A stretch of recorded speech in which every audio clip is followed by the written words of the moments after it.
Welcome, everybody.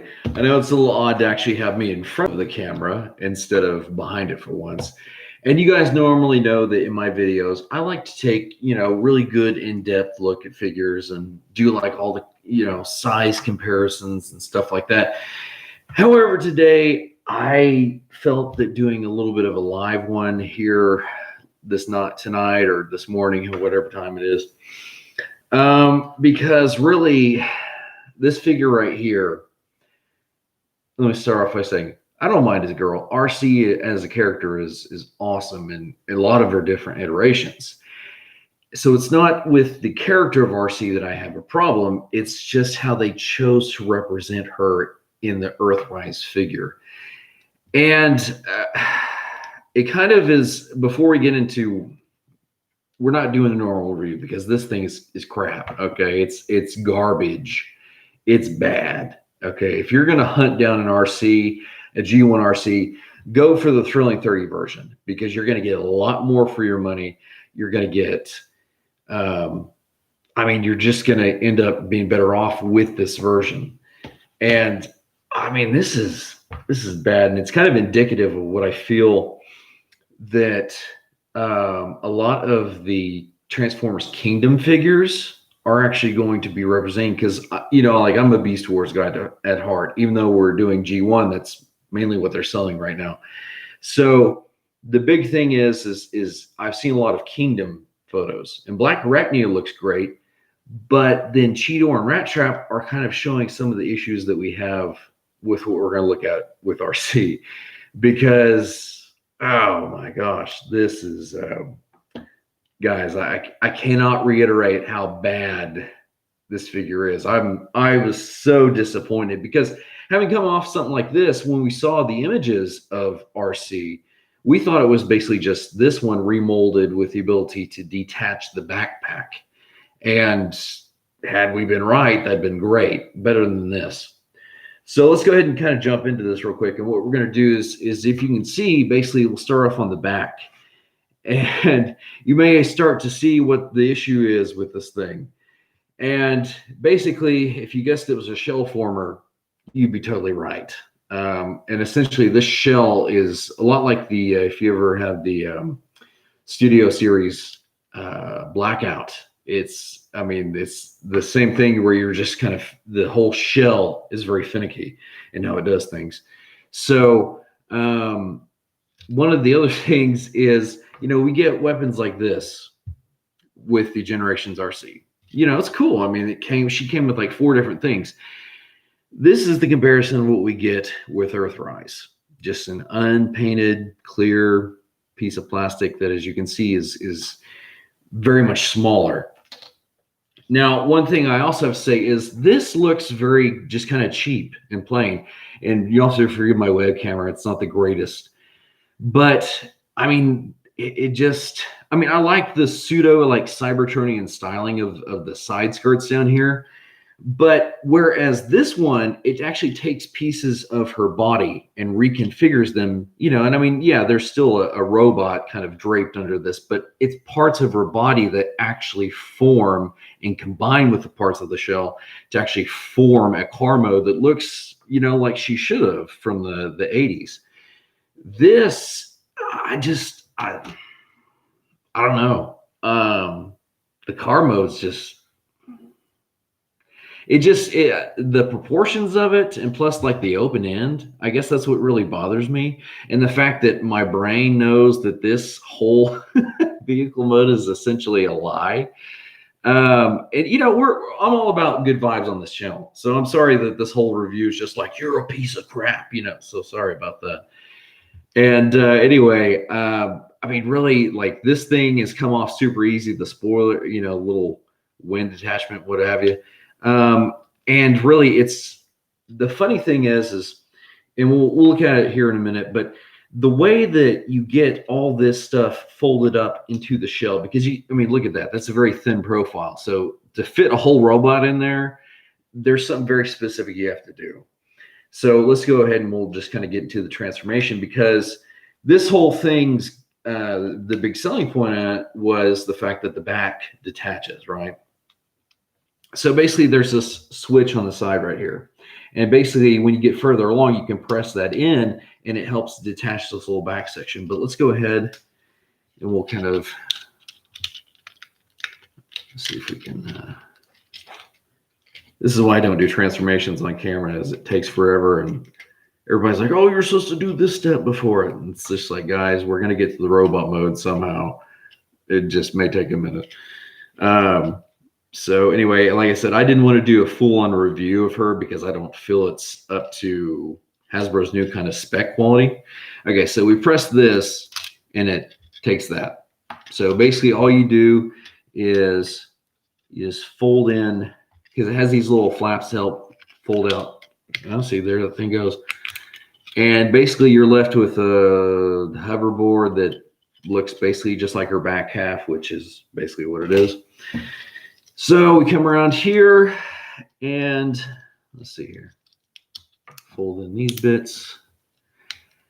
And like, it's not like the other Arcee is all that great. It's just the head sculpt on this, I think, is what this feels like.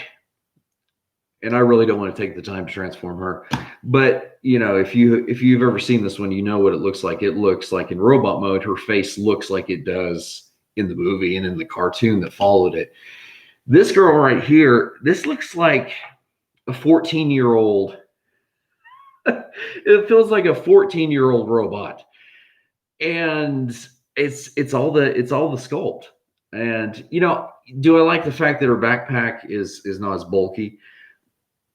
Yeah, I'm not gonna lie. That's nice that it's not like a big, you know, camping backpack on her essentially now. But wow. Okay.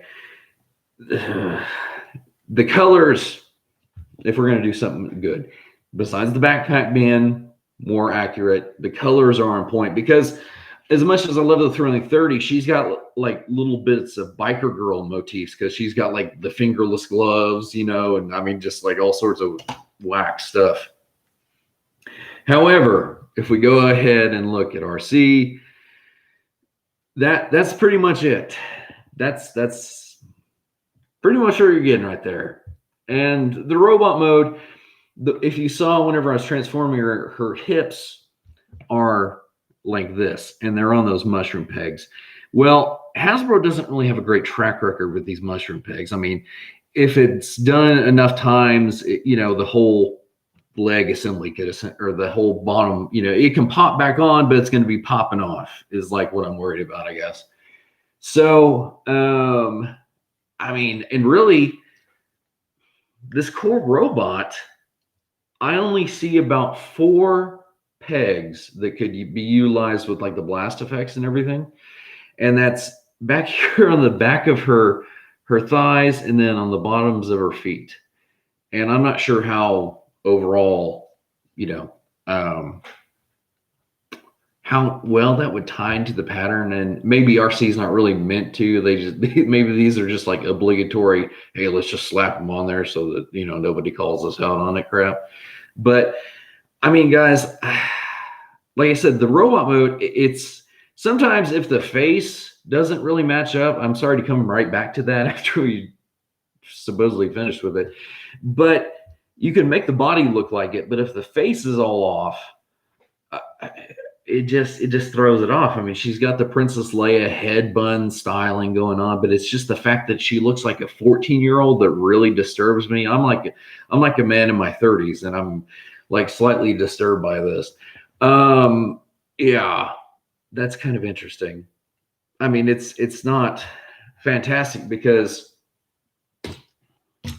okay, this is an unfair comparison, but there's a strong difference between nailing it and trying to stick to the landing, but really failing at the last second. Because, I mean, it hits a lot of the necessary design cues for Arcee, but, I mean, in comparison with the Thrilling 30 version, which is not unfair to compare it to, with all the stuff she came with and with how well she nailed everything in just a better way.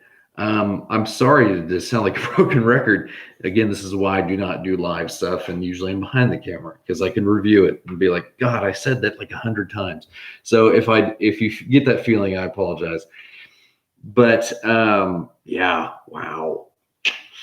Okay, well, you know what? It's okay. That Earthrise has been hitting a lot of the good stuff lately. Okay, they've been nailing it really great. For instance, like I just showed you Optimus, perfect. Wheeljack, great. Skylinks, amazing. And even like Snapdragon, digging it. So I guess they're allowed to have one stinker in the line. And to be fair, we rag on Hasbro because they're like, oh guys, you sucked at doing this. I mean, I couldn't do this design challenge work. I mean, you have to be pretty smart. And Arcee's design, I mean, this is not an easiest shape in the world to put this girl into. They've obviously done it once before, but I got to give them props for trying to do something from scratch and trying to improve on it. And I guess Hasbro has to also take into consideration the fact that they're gonna fail every once in a while. So, this thing being live right now, I know it's going to be kept on YouTube, and I've had one or two people pop up during this late night midstream, which thank you for that. I appreciate that. But for everybody that watches this video in the future, especially as we go from the Earthrise line into the Kingdom line and everything, I get it. They're just Transformers. But when they're hitting pretty good consistency and then they have a stinker like Arcee, it's a little disheartening, but it's not the worst thing in the world. My biggest concern is if she's a forgling of the Beast Wars figures. That's my biggest concern, is that are they going to be an Earthrise Optimus and Skylinks, or are they going to be an Earthrise Arcee? Cheetor is not really making that much of a good impact on me so far, but Rat Trap is not doing much better. The only one that seems amazing that we've seen so far is Black Arachnia, because her original figure was just a recolor of Tarantulas. And so it was not great. This figure from Kingdom seems light years beyond that. And it's not as expensive as her masterpiece that came out, or the Black Widow version that I showed on the second channel just real briefly. So I'm just hoping that they tend to lean more towards what they had with like Generations Rhinox and Optimal Optimus and the Generations Rat Trap. That sort of stuff is where they need to be going instead of what we've seen so far. And before I get off, so we'll go ahead and wrap this up here real quick. Again, I don't like doing negative stuff, but I'm like, let's just stuff's all in my head. And I think I mentioned Cheetor. The robot mode's mostly there, but I think my biggest gripe is that, and it started like in animated, is whenever the hero characters started not carrying guns. Now, Earthrise Arcee, not a great example, but like Cheetor had his gut gun or his spotted gun, and those were iconic for his first season robot mode. And it seems like they've totally just not given him those, and they've given him like some pseudo approximation of what his transmetal tail light was from season 2, but with his season 1 form. And I'm like, guys, just give them guns. Just give them guns. Okay. Don't do this thing where the heroes don't have energy weapons. Okay. That was a stupid decision every time you've ever done it. Okay. Unless it matched like Grimlock or somebody. That makes sense. Okay. But that's like saying, you don't need a gun. You don't need a gun. You're just going to have a puny little axe. That is exactly like doing that for this figure. It's saying you don't have to have a gun.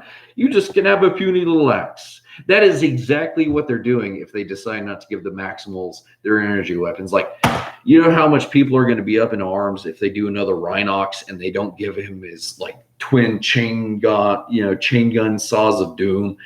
Like, people are going to be flipping their lid, especially probably me, as you just saw. But anyway, guys, it's late. Probably not in the best mood.